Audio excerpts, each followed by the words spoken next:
All right, so as we continue to see skyrocketing oil and gas prices here in the United States, there's been a lot of debate that's been happening about exactly how we should respond to this ongoing energy crisis, as it is being called. And, as usual here in the United States, this conversation, this debate has been pretty much limited within the scope of whatever neoliberal capitalists decide is acceptable in terms of policy. But I think the main issue that nobody has been talking about has been the nature of the capitalist system itself, and how these incentives that we have baked within this system, specifically within our energy system, are basically making a bad situation with the ongoing Russian invasion of Ukraine that much worse, because we are not only having to appease petrostate dictators on the global stage in order to try to keep our oil and gas prices low, but we are also basically subjecting ourselves to the whims of shareholders and CEOs who want to deliver maximum profits to their shareholders. So I think this is a great breakdown here from Matt Brunig in Jacobin, who basically just lays it out very simply why we should be nationalizing our oil companies and all of our energy production so that we are not reliant on these private capitalist authoritarian enterprises who get to just arbitrarily set whatever prices they want and exploit a crisis, as we are seeing right now, to make even fatter profits. So he basically starts laying it out here. He says gas prices in the United States have increased a lot over the last 18 months and currently stand at about $4 per gallon. The latest estimates I've seen are all the way up at like an average of $4.30 to $4.50 now in the United States. And they say if prices continue to rise or stay at their current elevated levels, that could cause financial hardship for many families and cause political problems for Democrats ahead of the coming midterm elections. And he says, according to most reporting on the topic, gas prices have increased because global demand for oil has increased faster than global supply of oil, and the supply of oil is obviously being held back by OPEC, which refuses to significantly increase its production quotas by the Russian-Ukrainian war, which has led to sanctions and boycotts that are stranding some of Russia's oil production, and by American oil companies, which refuse to expand domestic oil production. So essentially what he's saying here is it's not a inherent problem of us not having enough oil within the world, or not having enough oil within our reserves that we've built up around the world. It's not an inherent problem of not having enough oil. It's the fact that we have a global oil cartel in OPEC, as well as private oil companies based out of the United States and other Western wealthy imperialist countries, who are basically just deciding to artificially restrict the supply of oil into the marketplace. Why? Because that's how they make their fucking money. These oil companies, these gas companies, make more money when we, the consumers, or working class Americans, or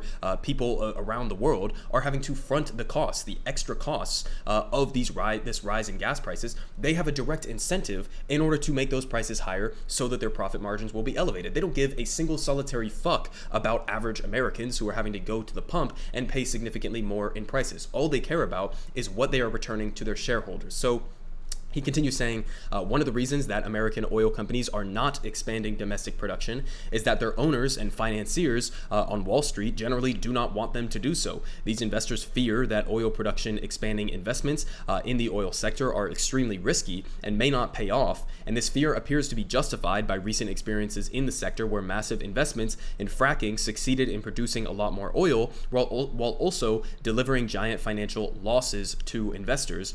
And they say policy advocates have been promoting a variety of clever ideas to try to cut through this Gordian knot, but there's so far been only very limited discussion of an obvious approach to this basic problem: nationalize the oil industry. And they say, as previously discussed in the People's Policy Project 1 and 2, an industry that is absolutely essential to maintain in the short term and absolutely essential to eliminate in the long term due to climate change is an industry that should be managed publicly. And he says private owners and investors are not in the business of temporarily propping up dying industries, which means that they will either work to keep the industry from dying, as we are seeing with guys like Joe Manchin, who are basically killing any actual advancement on climate legislation within the U.S. Congress here domestically.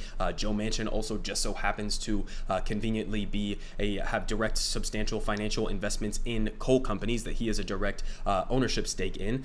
So he's basically tanking the ability for us to address climate change. And so that's the inevitable result of seeing these oil companies trying to prop up this dying industry. industry, which will also cause economic chaos. And he says a public owner is the best position to pursue the managed decline in a responsible way. So basically, you have two different fronts on this, right? In the immediate sense, if you wanted to actually control gas prices, if you wanted to keep people's prices they're having to pay at the pump or on their gas bill every month for their house, if you wanted to control that, you would just nationalize all of this industry and seize their assets so that you don't have to make up the billions and billions of dollars in profit margins that these companies are seeing right now. So that's in the immediate short term. And just to give you a perspective on the scale of their profit margins right now, here from accountable.us, they say big oil companies net $75 billion in profit, while Americans struggle to heat homes and fill gas tanks. So $75 billion in profit from the biggest oil companies. This is, Chevron and Shell and Exxon Mobil, etc. All of these other companies combined have produced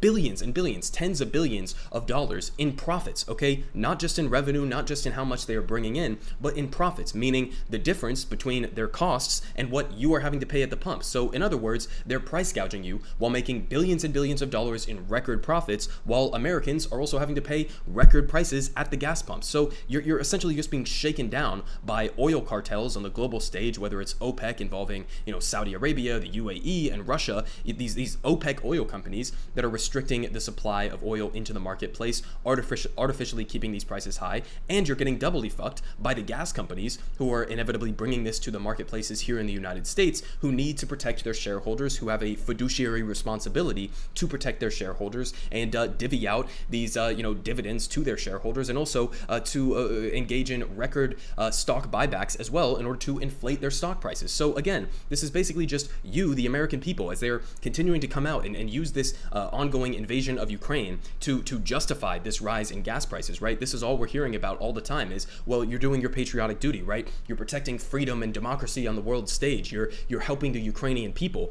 by going out and paying more at the gas pump. No, that's complete bullshit. I mean, it's one thing to stand in solidarity with the Ukrainian people. We should all be doing that, but that's not what this is, okay? You're not paying higher prices at the gas pump to support the Ukrainian people. You're doing it to support OPEC. You're doing it to support Shell and Chevron and Exxon Mobil, these privatized capitalist enterprises that, again, have a fiduciary responsibility to their shareholders to artificially drive up the prices that you are seeing at the gas pump so that they can deliver fatter profits for their shareholders, okay? And so, again, listen, the lesson here is not that it's like, oh, these CEOs are not being patriotic right now, or these shareholders, they're just evil as individuals. No, this is a problem with the nature of the capitalist system. This is a problem with allowing the profit motive to drive any of these industries that shouldn't be privatized. We shouldn't have a privatized energy system and energy production industry within the United States in the same way that we shouldn't have a privatized healthcare system. There are just some things that make absolutely no sense whatsoever to have operated for profit. And you see the consequences of that right now. I mean, if we didn't have to deliver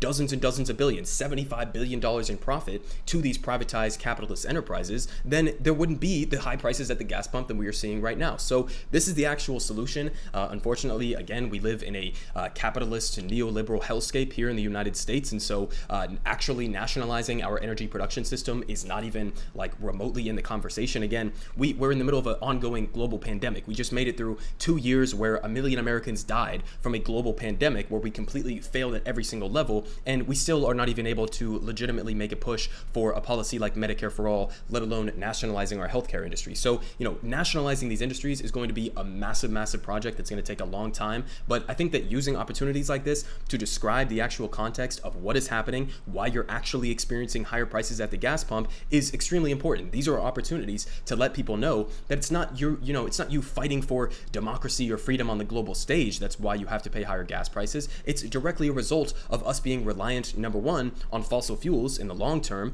by not transitioning aggressively to renewable energies, and also in the short term being completely beholden to oil cartels involving massively violent dictators like in Saudi Arabia. I just covered the mass executions that they did on this channel earlier today, or the UAE or Iran or Russia. You're being dependent on these oil dictators, these petrostate dictators that artificially drive up the costs for everybody around the world, and you're also getting doubly fucked again by these privatized companies. So again, the lesson at the end of the day, keep talking about this, keep pushing for this. We need to nationalize our energy system.